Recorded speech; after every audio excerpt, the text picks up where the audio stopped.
You've entered a space where silence speaks, and words carry weight. This is Lazy Readers, timeless stories for curious minds.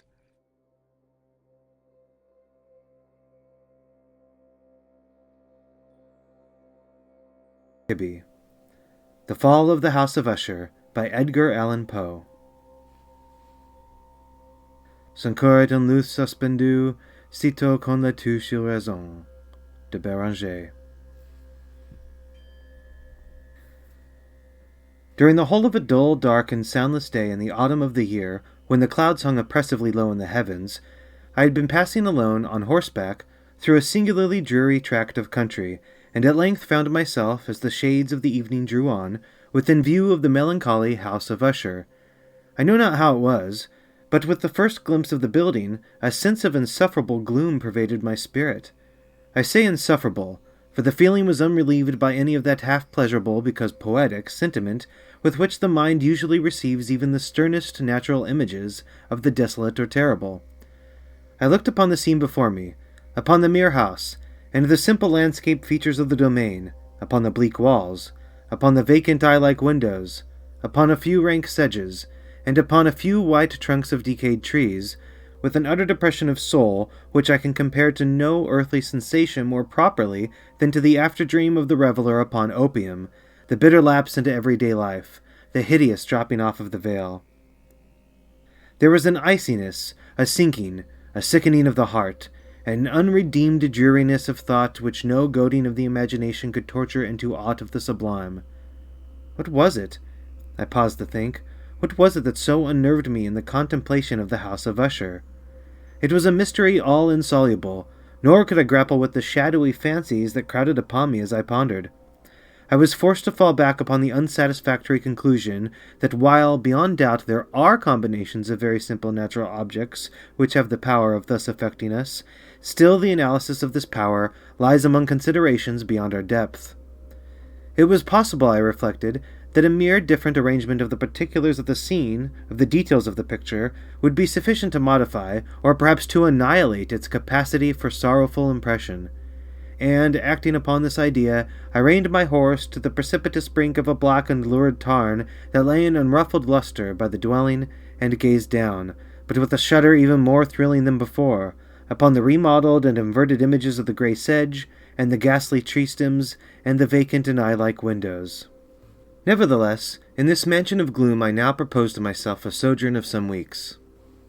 Its proprietor, Roderick Usher, had been one of my boon companions in boyhood, but many years had elapsed since our last meeting. A letter, however, had lately reached me in a distant part of the country, a letter from him, which, in its wildly importunate nature, had admitted of no other than a personal reply. The manuscript gave evidence of nervous agitation. The writer spoke of acute bodily illness, of a mental disorder which oppressed him, and of an earnest desire to see me, as his best and indeed his only personal friend, with the view of attempting, by the cheerfulness of my society, some alleviation of his malady. It was the manner in which all this, and much more, was said. It was the apparent heart that went with his request, which allowed me no room for hesitation, and I accordingly obeyed forthwith what I still considered a very singular summons. Although as boys we had been even intimate associates, yet I really knew little of my friend. His reserve had been always excessive and habitual. I was aware, however, that his very ancient family had been noted time out of mind for a peculiar sensibility of temperament, displaying itself through long ages in many works of exalted art, and manifested of late in repeated deeds of munificent yet unobtrusive charity, as well as in a passionate devotion to the intricacies, perhaps even more to the orthodox and easily recognizable beauties, of musical science. I had learned, too, the very remarkable fact that the stem of the Usher race, all time-honored as it was, had put forth at no period any enduring branch. In other words, that the entire family lay in the direct line of descent, and had always, with very trifling and very temporary variation, so lain. It was this deficiency I considered while running over in thought the perfect keeping of the character of the premises with the accredited character of the people, and while speculating upon the possible influence which the one, in the long lapse of centuries, might have exercised upon the other, it was this deficiency perhaps of collateral issue, and the consequent undeviating transmission from sire to son of the patrimony with the name, which had at length so identified the two as to merge the original title of the estate in the quaint and equivocal appellation of the House of Usher, an appellation which seemed to include, in the minds of the peasantry who used it, both the family and the family mansion. I have said that the sole effect of my somewhat childish experiment, that of looking down within the tarn, had been to deepen the first singular impression. There can be no doubt that the consciousness of the rapid increase of my superstition, for why should I not so term it, served mainly to accelerate the increase itself. Such I have long known is the paradoxical law of all sentiments having terror as a basis. And it might have been for this reason only that, when I again uplifted my eyes to the house itself, from its image in the pool there grew in my mind a strange fancy, a fancy so ridiculous indeed that I but mention it to show the vivid force of the sensations which oppressed me. I had so worked upon my imagination as really to believe that about the whole mansion and domain there hung an atmosphere peculiar to themselves and their immediate vicinity, an atmosphere which had no affinity with the air of heaven, but which had reeked up from the decayed trees and the grey wall and the silent tarn, a pestilent and mystic vapor, dull, sluggish, faintly discernible, and leaden-hued. Shaking off from my spirit what must have been a dream, I scanned more narrowly the real aspect of the building. Its principal feature seemed to be that of an excessive antiquity. The discoloration of ages had been great. Minute fungi overspread the whole exterior, hanging in a fine, tangled webwork from the eaves. Yet all this was apart from any extraordinary dilapidation. No portion of the masonry had fallen, and there appeared to be a wild inconsistency between its still perfect adaptation of parts and the crumbling condition of the individual stones. In this there was much that reminded me of the specious totality of old woodwork which has rotted for long years in some neglected vault, with no disturbance from the breath of the external air. Beyond this indication of extensive decay, however, the fabric gave little token of instability. Perhaps the eye of a scrutinizing observer might have discovered a barely perceptible fissure, which, extending from the roof of the building in front, made its way down the wall in a zigzag direction until it became lost in the sullen waters of the tarn. Noticing these things, I rode over a short causeway to the house. A servant in waiting took my horse, and I entered the Gothic archway of the hall. A valet of stealthy step thence conducted me, in silence, through many dark and intricate passages in my progress to the studio of his master. Much that I encountered on the way contributed, I know not how, to heighten the vague sentiments of which I have already spoken. While the objects around me, while the carvings of the ceilings, the somber tapestries of the walls, the ebony blackness of the floors, and the phantasmagoric armorial trophies which rattled as I strode, were but matters to which, or to such as which, I had been accustomed from my infancy, while I hesitated not to acknowledge how familiar was all this, I still wondered to find how familiar were the fancies which ordinary images were stirring up. On one of the staircases, I met the physician of the family. His countenance, I thought, wore a mingled expression of low cunning and perplexity. He accosted me with trepidation and passed on. The valet now threw open a door and ushered me into the presence of his master. The room in which I found myself was very large and lofty. The windows were long, narrow, and pointed, and at so vast a distance from the black oaken floor as to be altogether inaccessible from within. Feeble gleams of encrimsoned light made their way through the trellised panes, and served to render sufficiently distinct the more prominent objects around. The eye, however, struggled in vain to reach the remoter angles of the chamber, or the recesses of the vaulted and fretted ceiling. Dark draperies hung upon the walls. The general furniture was profuse, comfortless, antique, and tattered. Many books and musical instruments lay scattered about, but failed to give any vitality to the scene. I felt that I breathed an atmosphere of sorrow. An air of stern, deep, and irredeemable gloom hung over and pervaded all.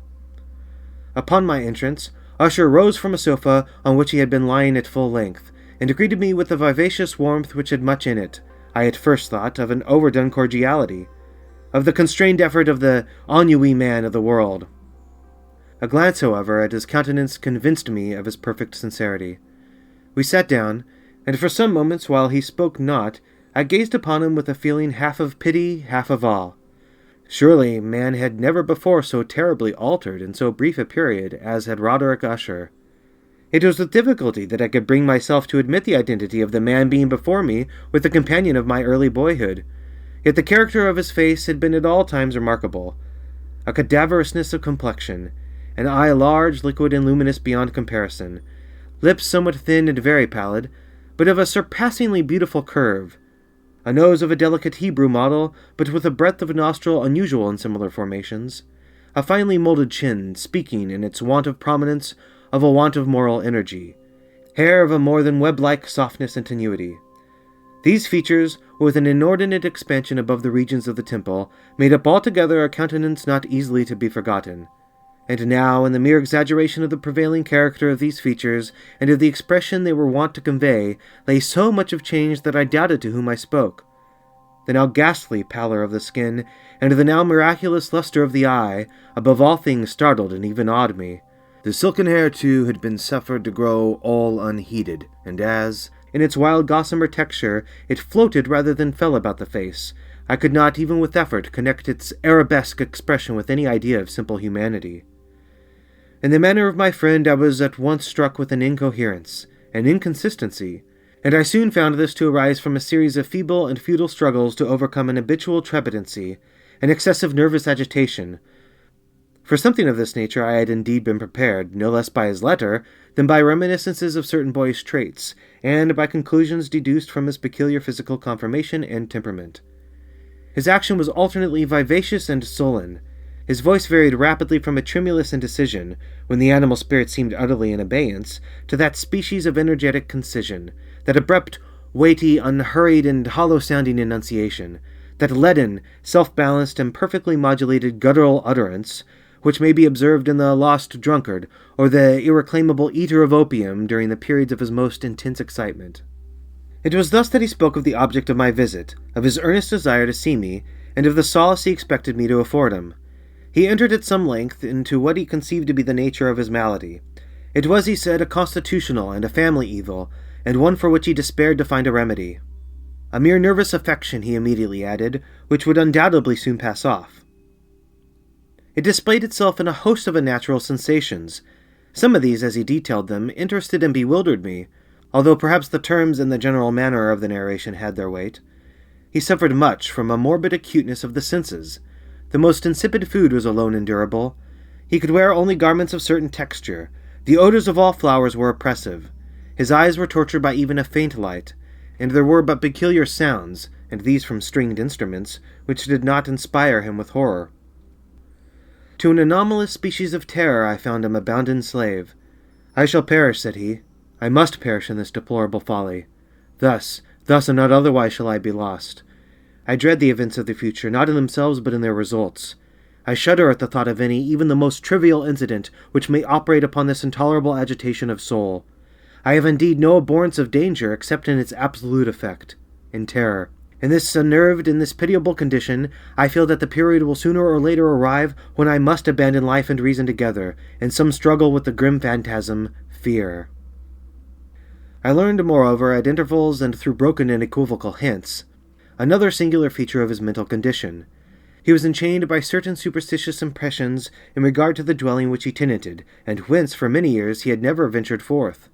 In regard to an influence whose supposititious force was conveyed in terms too shadowy here to be restated, an influence in which some peculiarities in the mere form and substance of his family mansion had, by dint of long sufferance, he said, obtained over his spirit an effect which the physique of the grey walls and turrets and of the dim tarn into which they all looked down had at length brought about upon the morale of his existence.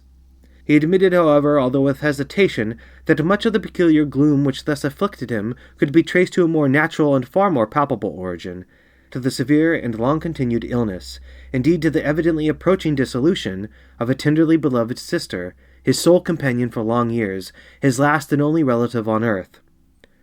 Her decease, he said with a bitterness which I can never forget, would leave him and the hopeless and the frail, the last of the ancient race of the Ushers.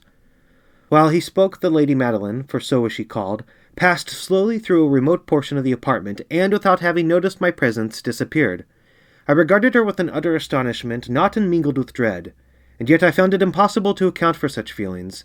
A sensation of stupor oppressed me as my eyes followed her retreating steps. When a door at length closed upon her, my glance sought instinctively and eagerly the countenance of the brother, but he had buried his face in his hands, and I could only perceive that a far more than ordinary wanness had overspread the emaciated fingers through which trickled many passionate tears. The disease of the Lady Madeline had long baffled the skill of her physicians. A settled apathy, a gradual wasting away of the person, and frequent although transient affections of a partially cataleptical character were the unusual diagnosis. Hitherto she had steadily borne up against the pressure of her malady, and had not betaken herself finally to bed. But on the closing in of the evening of my arrival at the house, she succumbed, as her brother told me at night with inexpressible agitation, to the prostrating power of the destroyer, and I learned that the glimpse I had obtained of her person would thus probably be the last I should obtain, that the lady, at least while living, would be seen by me no more. For several days ensuing her name was unmentioned by either Usher or myself, and during this period I was busied in earnest endeavors to alleviate the melancholy of my friend. We painted and read together, or I listened, as if in a dream, to the wild improvisations of a speaking guitar, and thus, as a closer and still closer intimacy admitted me more unreservedly into the recesses of his spirit, the more bitterly did I perceive the futility of all attempt at cheering a mind from which darkness, as if an inherent positive quality, poured forth upon all objects of the moral and physical universe in one unceasing radiation of gloom.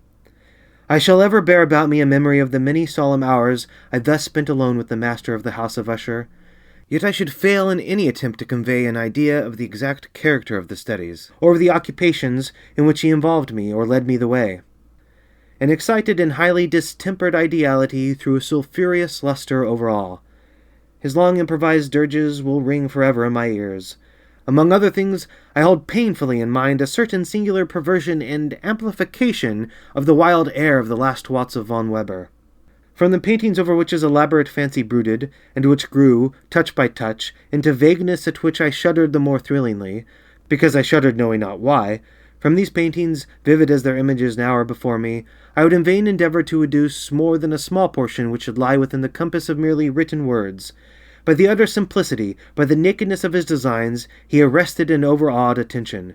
If ever mortal painted an idea, that mortal was Roderick Usher.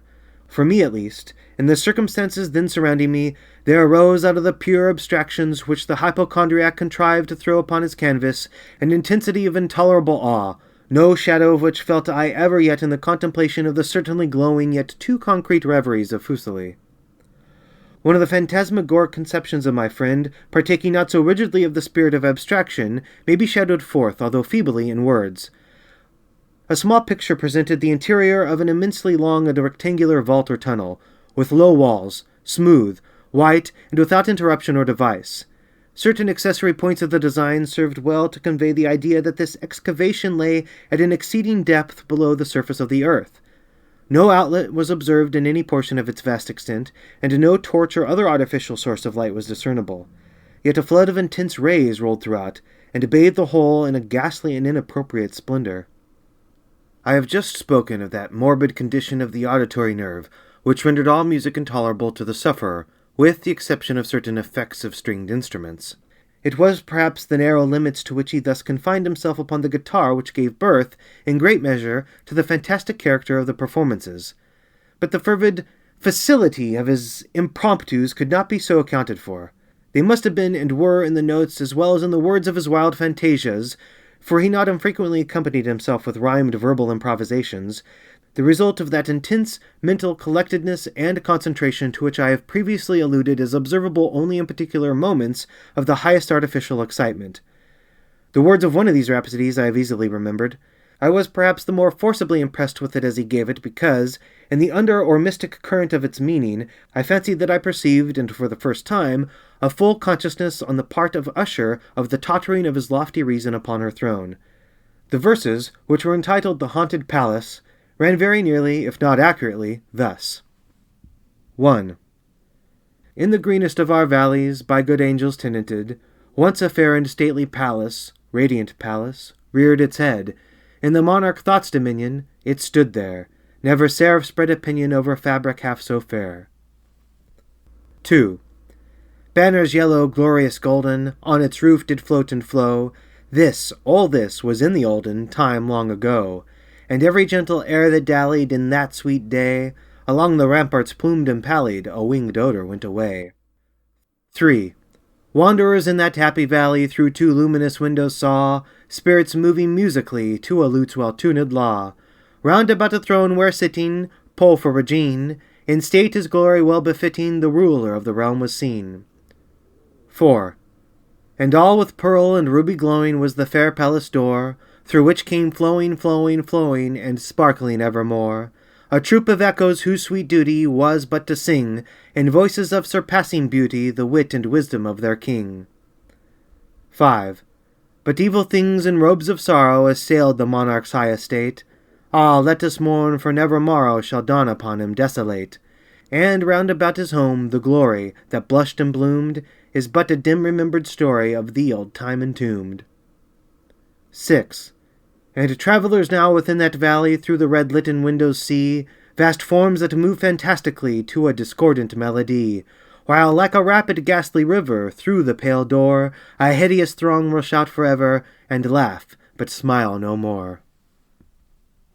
I well remember that suggestions arising from this ballad led us into a train of thought wherein there became manifest an opinion of Usher's, which I mention not so much on account of its novelty, for other men have thought thus, as on account of the pertinacity with which he maintained it.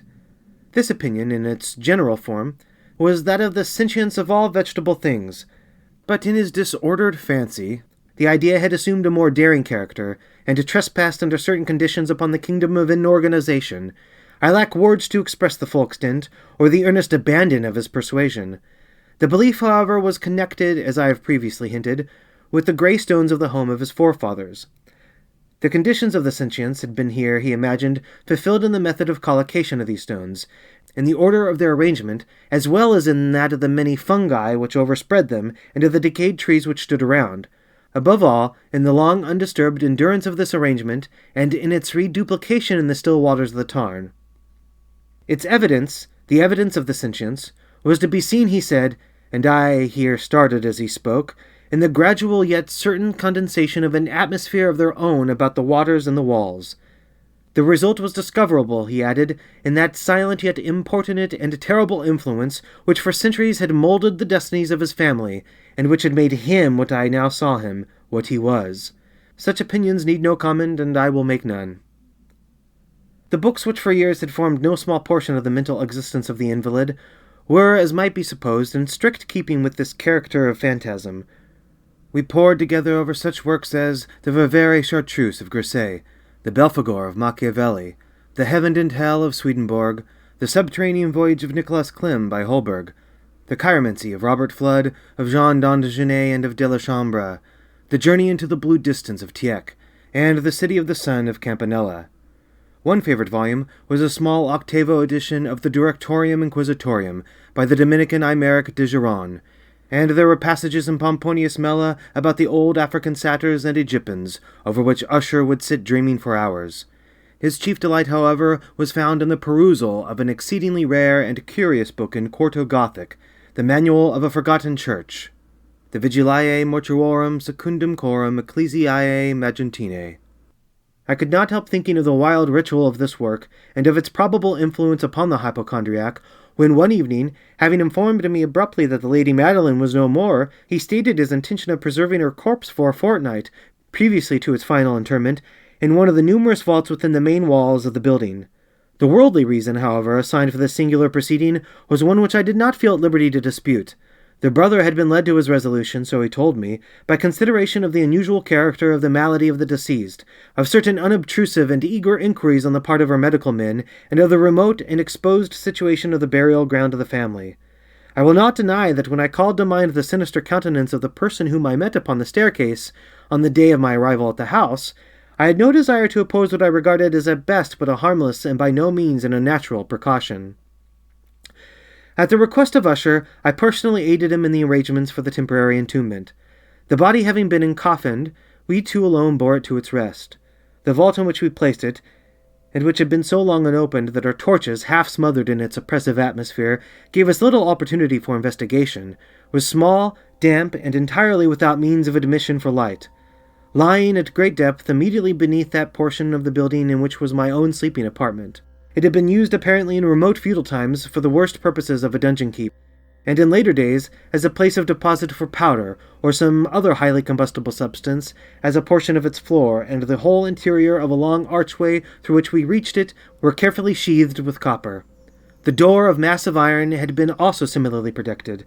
Its immense weight caused an unusually sharp, grating sound as it moved upon its hinges. Having deposited our mournful burden upon trestles within this region of horror, we partially turned aside the yet unscrewed lid of the coffin, and looked upon the face of the tenant. A striking similitude between the brother and sister now first arrested my attention, and Usher, divining perhaps my thoughts, murmured out some few words from which I learned that the deceased and himself had been twins, and that sympathies of a scarcely intelligible nature had always existed between them. Our glances, however, rested not long upon the dead, for we could not regard her unawed. The disease, which had thus entombed the lady in the maturity of youth, had left, as usual, in all maladies of a strictly cataleptical character, the mockery of a faint blush upon the bosom and the face, and that suspiciously lingering smile upon the lip which is so terrible in death. We replaced and screwed down the lid, and having secured the door of iron, made our way with toil into the scarcely less gloomy apartments of the upper portion of the house. And now, some days of bitter grief having elapsed, an observable change came over the features of the mental disorder of my friend. His ordinary manner had vanished. His ordinary occupations were neglected or forgotten. He roamed from chamber to chamber with hurried, unequal, and objectless step. The pallor of his countenance had assumed, if possible, a more ghastly hue, but the luminousness of his eye had utterly gone out. The once occasional huskiness of his tone was heard no more, and a tremulous quaver, as if of extreme terror, habitually characterized his utterance. There were times, indeed, when I thought his unceasingly agitated mind was laboring with some oppressive secret, to divulge which he struggled for the necessary courage.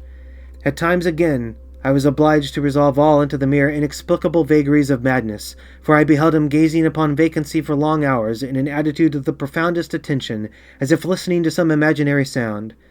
It was no wonder that his condition terrified, that it infected me. I felt creeping upon me, by slow yet certain degrees, the wild influences of his own fantastic yet impressive superstitions. It was especially upon retiring to bed late in the night of the 7th or 8th day after the placing of the Lady Madeline within the dungeon, that I experienced the full power of such feelings. Sleep came not near my couch. While the hours waned and waned away, I struggled to reason off the nervousness which had dominion over me. I endeavored to believe that much, if not all of what I felt, was due to the bewildering influence of the gloomy furniture of the room, of the dark and tattered draperies, which, tortured into motion by the breath of a rising tempest, swayed fitfully to and fro upon the walls, and rustled uneasily about the decorations of the bed. But my efforts were fruitless. An irrepressible tremor gradually pervaded my frame, and at length there sat upon my very heart an incubus of utterly causeless alarm. Shaking this off with a gasp and a struggle, I uplifted myself upon the pillows, and, peering earnestly within the intense darkness of the chamber, hearkened, I know not why, except that an instinctive spirit prompted me, to certain low and indefinite sounds which came, through the pauses of the storm, at long intervals, I knew not whence. Overpowered by an intense sentiment of horror, unaccountable yet unendurable, I threw on my clothes with haste, for I felt that I should sleep no more during the night, and endeavored to arouse myself from the pitiable condition into which I had fallen, by pacing rapidly to and fro through the apartment. I had taken but few steps in this manner, when a light step on an adjoining staircase arrested my attention. I presently recognized it as that of Usher. In an instant afterward he rapped, with a gentle touch, at my door, and entered bearing a lamp. His countenance was, as usual, cadaverously wan, but moreover there was a species of mad hilarity in his eyes, an evidently restrained hysteria in his whole demeanor. His air appalled me, but anything was preferable to the solitude which I had so long endured, and I even welcomed his presence as a relief. "And you have not seen it?" he said abruptly, after having stared about him for some moments in silence. "You have not then seen it? But stay, you shall." Thus speaking, and having carefully shaded his lamp, he hurried to one of the casements, and threw it freely open to the storm. The impetuous fury of the entering gust nearly lifted us from our feet. It was indeed a tempestuous yet sternly beautiful night, and one wildly singular in its terror and its beauty. A whirlwind had apparently collected its force in our vicinity, for there were frequent and violent alterations in the direction of the wind, and the exceeding density of the clouds, which hung so low as to press upon the turrets of the house, did not prevent our perceiving the lifelike velocity with which they flew careering from all points against each other without passing away into the distance. I say that even their exceeding density did not prevent our perceiving this. Yet we had no glimpse of the moon or stars, nor was there any flashing forth of the lightning. but the undersurfaces of the huge masses of agitated vapor, as well as all terrestrial objects immediately around us, were glowing in the unnatural light of a faintly luminous and distinctly visible gaseous exhalation which hung about and enshrouded the mansion. "You must not, you shall not behold this," said I, shuddering to Usher as I led him with a gentle violence from the window to a seat. "These appearances, which bewilder you, are merely electrical phenomena not uncommon, or it may be that they have their ghastly origin in the rank miasma of the tarn. Let us close this casement. The air is chilling and dangerous to your frame. Here is one of your favorite romances. I will read and you shall listen, and so we will pass away this terrible night together." The antique volume which I had taken up was The Mad Tryst of Sir Launcelot Canning, but I called it a favourite of Usher's more in sad jest than in earnest. For in truth, there is little in its uncouth and unimaginative prolixity which could have had interest for the lofty and spiritual ideality of my friend. It was, however, the only book immediately at hand, and I indulged a vague hope that the excitement which now agitated the hypochondriac might find relief, for the history of mental disorder is full of similar anomalies, even in the extremeness of the folly which I should read. Could I have judged, indeed, by the wild, overstrained air of vivacity with which he hearkened, or apparently hearkened, to the words of the tale, I might well have congratulated myself upon the success of my design. I had arrived at that well-known portion of the story where Ethelred, the hero of the tryst, having sought in vain for peaceable admission into the dwelling of the hermit, proceeds to make good an entrance by force. Here it will be remembered the words of the narrative run thus. "And Ethelred, who was by nature of a doughty heart, and who was now mighty withal, on account of the powerfulness of the wine which he had drunken, waited no longer to hold parley with the hermit, who in sooth was of an obstinate and maliceful turn. But, feeling the rain upon his shoulders, and fearing the rising of the tempest, uplifted his mace outright, and with blows made quickly room in the plankings of the door for his gauntleted hand. And now pulling therewith sturdily, he so cracked and ripped and tore all asunder, that the noise of the dry and hollow-sounding wood alarmed and reverberated throughout the forest." At the termination of this sentence I started, and for a moment paused. For it appeared to me, although I at once concluded that my excited fancy had deceived me, it appeared to me that from some very remote portion of the mansion there came, indistinctly to my ears, what might have been, in its exact similarity of character, the echo, but a stifled and dull one certainly, of the very cracking and ripping sound which Sir Launcelot had so particularly described. It was, beyond doubt, the coincidence alone which had arrested my attention, for amid the rattling of the sashes of the casements, and the ordinary commingled noises of the still increasing storm, the sound in itself had nothing, surely, which should have interested or disturbed me. I continued the story. But the good champion Ethelred, now entering within the door, was sore enraged and amazed to perceive no signal of the maliceful hermit, but in the stead thereof a dragon of the scaly and prodigious demeanour and of a fiery tongue, which sat in guard before a palace of gold, with a floor of silver, and upon the wall there hung a shield of shining brass with this legend enwritten, "Who entereth herein a conqueror hath been, who slayeth the dragon, the shield he shall win." And Ethelred uplifted his mace, and struck upon the head of the dragon, which fell before him, and gave up his pesty breath, with a shriek so horrid and harsh, and withal so piercing, that Ethelred had fain to close his ears with his hands against the dreadful noise of it, the like whereof was never before heard. Here again I paused abruptly, and now with a feeling of wild amazement, for there could be no doubt whatever that in this instance I did actually hear, although from what direction it proceeded I found it impossible to say, a low and apparently distant, but harsh, protracted, and most unusual screaming or grating sound, the exact counterpart of what my fancy had already conjured up for the dragon's unnatural shriek as described by the romancer.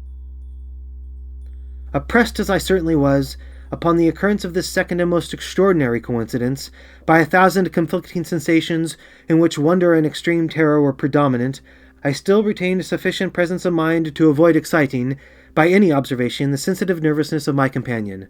I was by no means certain that he had noticed the sounds in question, although assuredly a strange alteration had, during the last few minutes, taken place in his demeanour.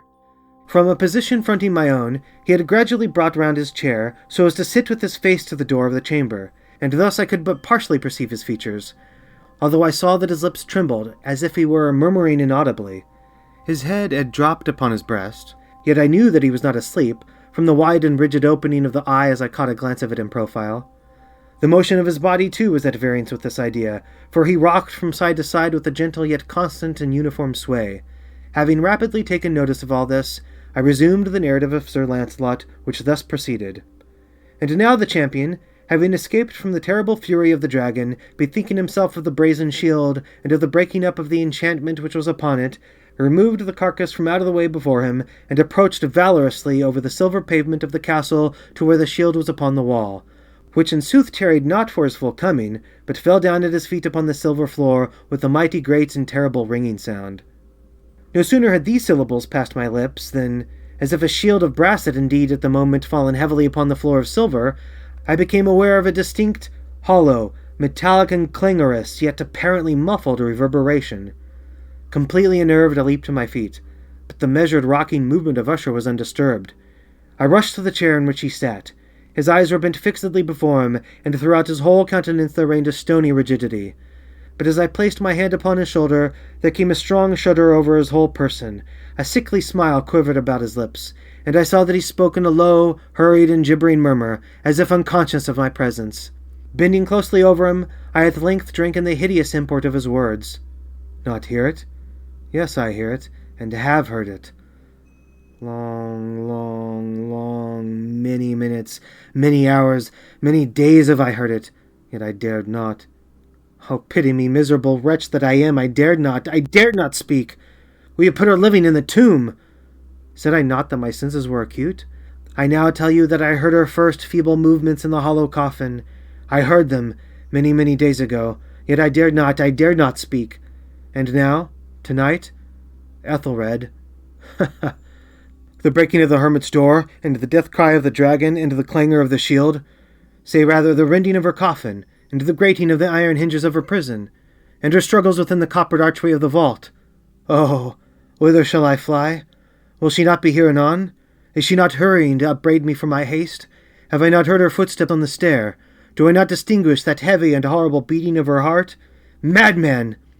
Here he sprang furiously to his feet, and shrieked out his syllables as if in the effort he were giving up his soul. Madman! I tell you that she now stands without the door! As if in the superhuman energy of his utterance there had been found the potency of a spell, the huge antique panels to which the speaker pointed threw slowly back, upon the instant, their ponderous and ebony jaws. It was the work of the rushing gust. But then, without those doors, there did stand the lofty and enshrouded figure of the Lady Madeline of Usher. There was blood upon her white robes, and the evidence of some bitter struggle upon every portion of her emaciated frame. For a moment she remained trembling and reeling to and fro upon the threshold. Then, with a low moaning cry, fell heavily inward upon the person of her brother, and in her violent and now final death agonies, bore him to the floor a corpse, and a victim to the terrors he had anticipated. From that chamber and from that mansion I fled aghast. The storm was still abroad in all its wrath as I found myself crossing the old causeway. Suddenly there shot along the path a wild light, and I turned to see whence a gleam so unusual could have issued, for the vast house and its shadows were alone behind me. The radiance was that of the full, setting, and blood-red moon, which now shone vividly through that once barely discernible fissure of which I have before spoken as extending from the roof of the building in a zigzag direction to the base. While I gazed, this fissure rapidly widened. There came a fierce breath of the whirlwind. The entire orb of the satellite burst at once upon my sight. My brain reeled as I saw the mighty walls rushing asunder. There was a long, tumultuous shouting sound like the voice of 1,000 waters, and the deep and dank tarn at my feet closed sullenly and silently over the fragments of the House of Usher. End of The Fall of the House of Usher,